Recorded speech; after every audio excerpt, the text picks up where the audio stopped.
Assalamualaikum warahmatullahi wabarakatuh. Segita Marit, selamat datang di channel saya.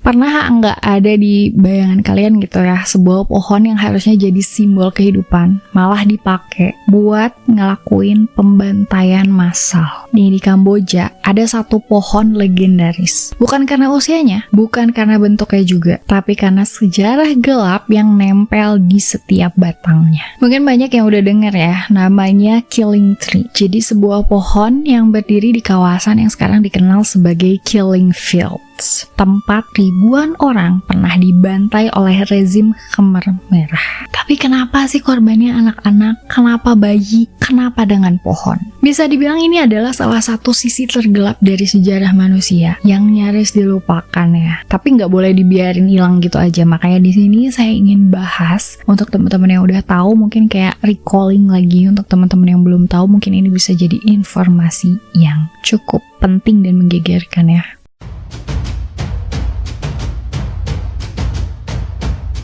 Sebelum kita masuk ke cerita mengerikan soal Killing Tree ini, kita harus mundur sedikit nih ke tahun 1975. Jadi waktu itu Kamboja lagi diambang kehancuran pada tahun itu. Jadi setelah perang saudara terlalu berkepanjangan, terus ada pengaruh dari perang Vietnam juga, akhirnya muncullah satu kelompok revolusioner namanya Khmer Merah, dipimpin oleh seorang tokoh fanatik namanya Pol Pot. Visi Pol Pot apa? Nih, Kamboja tuh katanya harus jadi negara agraris 100%, tanpa pengaruh asing, tanpa teknologi, tanpa kelas sosial. Emang bisa? Jadi semua harus kembali ke kehidupan desa. Dan untuk itu, dia merasa perlu membersihkan negara dari semua yang dianggap berbahaya bagi revolusi. Wipe out gitu. Jadi nih, semua orang kota, intelektual, guru, dokter, bahkan orang yang kayak cuma pakai kacamata doang gitu ya, disebutnya tuh ancaman. Karena udah memakai teknologi gitu. Orang-orang ini tuh ditangkap, disiksa, dibantai. Ini adalah perbuatan genosida, pembantaian massal secara besar-besaran.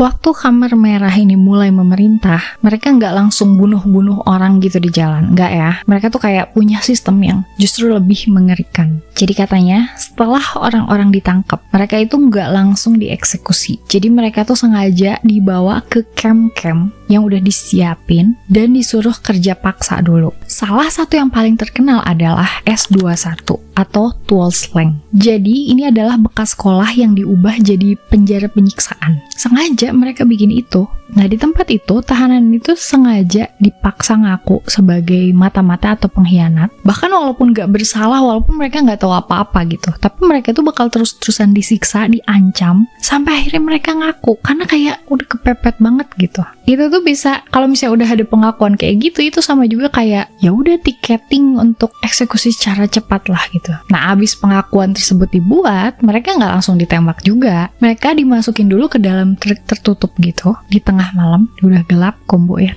gelapnya. Terus dikirim ke lokasi terpencil yang namanya Chong Ek. Nih, Chong Ek ini adalah salah satu killing fields terbesar di Kamboja. Jadi, waktu mereka sampai, suasananya tuh gelap banget, sepi. Itu adalah hutan, rawa, dan ladang yang luasnya luas banget. Gak ada lampu sama sekali, gak ada suara manusia, jadi kayak cuman suara serangga doang. Dan apa yang bikin creepy? Ada lagu revolusi yang diputer keras-keras lewat speaker. Tujuannya apa? Biar jeritan para orang-orang yang mau dibantai ini gak kedengeran keluar. Disinilah sistem eksekusi itu dilakukan dengan cara paling hemat dan paling brutal. Jadi karena mereka nggak mau buang-buang peluru, mereka itu sengaja pakai alat-alat seadanya. Kayak pakai cangkul, pakai bambu tajam, pakai palu, pakai kayu, bahkan sampai pakai batang pohon. Dan di antara semua alat pembunuh itu, ada satu yang dikenal sampai hari ini sebagai simbol kengerian, yaitu Killing Tree.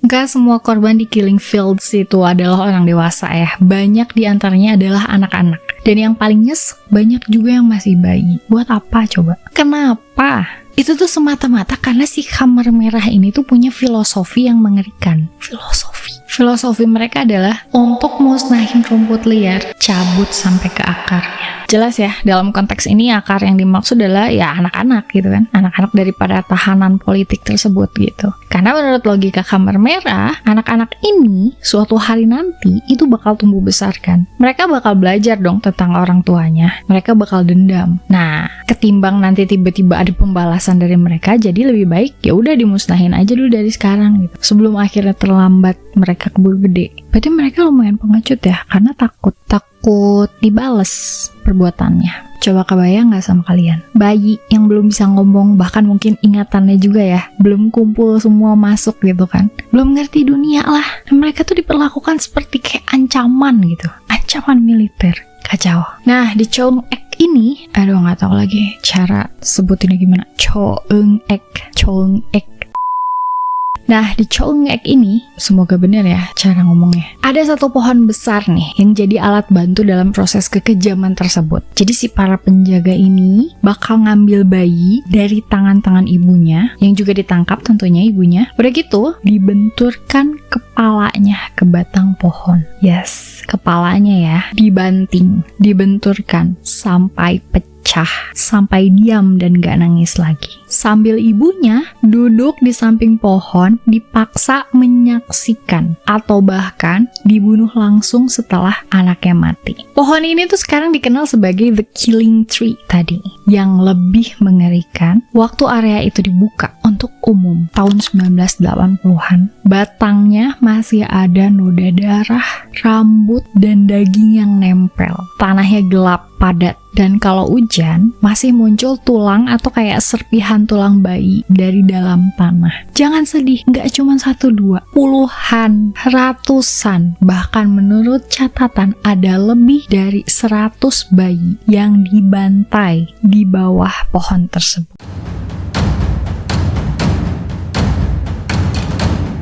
Nih yang perlu kita tahu adalah Kamar Merah ini bukan cuma kejam secara fisik, tapi juga secara psikologis. Jadi mereka ini nggak sekedar membunuh, tapi menciptakan teror juga. Yang jelas akan membekas seumur hidup. Kan kalau dikata-katain emang jauh lebih cep ya. Di Killing Fields ini, metode pembunuhan itu efisien dan sunyi. Jadi nggak ada peluru, nggak menggunakan senjata. Karena peluru dianggap kayak terlalu mahal untuk para pengkhianat. Nggak sepadan lah gitu mereka kalau harus ngeluarin peluru. Jadi mereka otomatis pakai alat-alat rumah tangga. Itu tadi, kayak gagang cangkul, bilah bambu tajam, pakai pisau dapur, ada yang pakai tali, pakai kawat berduri ya. Salah satunya adalah pakai pohon tadi, termasuk Killing Tree gitu kan.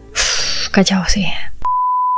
Para korban ini tuh diikat, terus ditutup matanya, udah gitu dituntun ke kayak pinggir lubang besar yang sebelumnya udah digali ya. Itu tuh ditujukan sebagai kuburan massal mereka. Jadi kadang mereka dilempar hidup-hidup, terus langsung ditimbun sama tanah. Yang bikin lebih ngeri lagi adalah malam hari itu tuh nggak sunyi. Justru mereka pasang speaker besar yang muterin lagu propaganda Kamar Merah dengan volume maksimum. Kayak yang tadi saya udah ceritain ya, tujuannya bukan untuk semangatin, bukan, tapi supaya suara jeritan-jeritan, suara siksaan apa segala macam berontakan itu tuh ketutup. Dan anak-anak muda Kamar Merah ini jadi penjaganya. Jadi banyak yang kayak masih umur 14, 15, sampai 18 tahun lah. Mereka ini tuh udah dicuci otaknya. Dari kecil, udah didoktrin. Dibuat percaya bahwa tindakan ini adalah kasarnya ya pengorbanan. Pengorbanan demi revolusi. Sampai susah gini ngomong.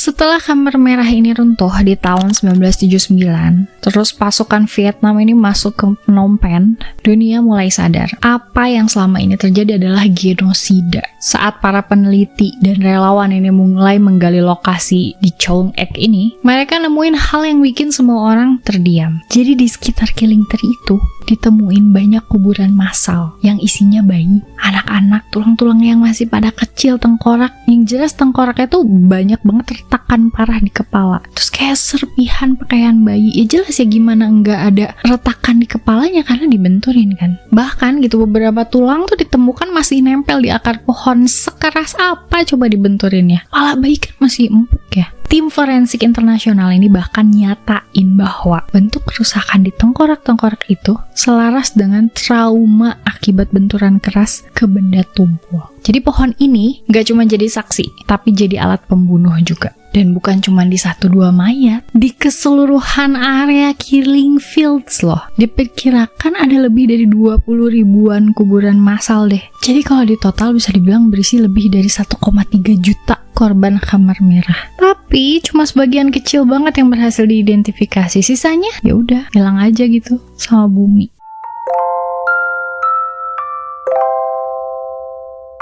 Sekarang, Killing Tree jadi monumen sunyi. Jadi pohon-pohon itu tuh masih berdiri di Choeung Ek. Pemerintah Kamboja juga milih untuk udahlah nggak usah ditebang. Alasannya ya biar dunia lihat dan nggak lupa bahwa pernah ada tragedi genosida pada waktu itu. Batangnya sekarang kayak dikelilingin sama pagar kayu kecil gitu. Dan di situ ada papan putih. Ada tulisannya. Tulisannya Killing Tree Against Which Executioner Beat Children. Dan di sekitarnya orang-orang dari seluruh dunia itu datang. Mereka nggak datang buat foto-foto ya, tapi buat mengenang, buat merenung, buat berdoa. Mereka pernah empati. Banyak yang ninggalin gelang persahabatan, bunga, pita, ada tulisan doa. Ada yang datang sambil diem, duduk berjam-jam di bawah pohon, kayak cuman mandangin batangnya aja gitu, ngebayangin situasi pada saat itu ngerinya kayak apa. Ada juga anak-anak sekolah yang belajar langsung soal sejarah ini. Jadi tempat ini tuh bukan sekedar tempat wisata gitu. Bukan sekedar objek wisata yang dipamerin aja. Tapi kayak semacam kuburan terbuka lah. Bahwa pada waktu itu pernah terjadi seperti itu. Dan kalau hujan turun nih, air tanah itu kan kadang naik ya. Itu tuh secara nggak langsung mereka ngangkat tulang, gigi, atau kayak serpihan-serpihan tulang bayi ke permukaan. Nah, tim pengelola itu bakal dengan hati-hati ngumpulin, terus nyimpan di dalam wadah memorial.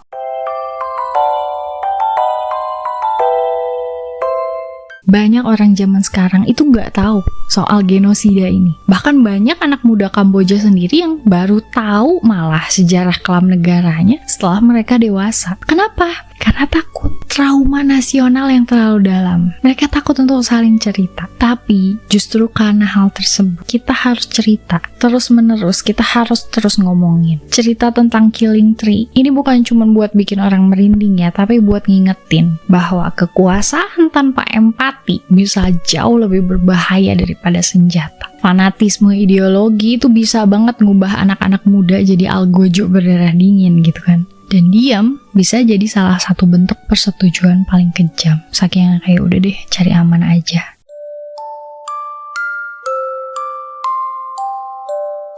Killing Tree ini gak akan pernah bicara loh. Tapi dia udah nyimpen lebih banyak cerita dibanding ribuan buku sejarah. Dia berdiri, diem. Tapi setiap luka di batangnya, setiap akar yang nyentuh tulang di bawahnya adalah pengingat. Mereka punya memori bahwa manusia tanpa hati bisa jadi lebih buas dari binatang. Dan dari sebuah pohon yang dulunya kayak tempat pembantaian gitu ya, kita belajar bahwa kemanusiaan itu bukan pilihan, tapi kewajiban. Sampai sini, paham apa yang terjadi di Palestina? Kalau kamu bisa sampai nonton video ini, artinya kamu adalah bagian dari mereka, bagian dari kami yang gak mau membiarkan sejarah gelap ini terlupakan. Ironisnya, di Palestina masih berlangsung dan dunia diam. Jangan bikin cerita ini berhenti di kamu. Makasih banyak untuk kalian yang udah dengar cerita saya sampai akhir. Kalau suka sama tema-tema kayak gini, boleh di like, comment, share, subscribe. Jangan lupa jaga terus kesehatan fisik dan kewarasan mental karena itu penting banget. Sampai ketemu di video saya selanjutnya. Saya Gita Marich. Undur diri. Assalamualaikum warahmatullahi wabarakatuh.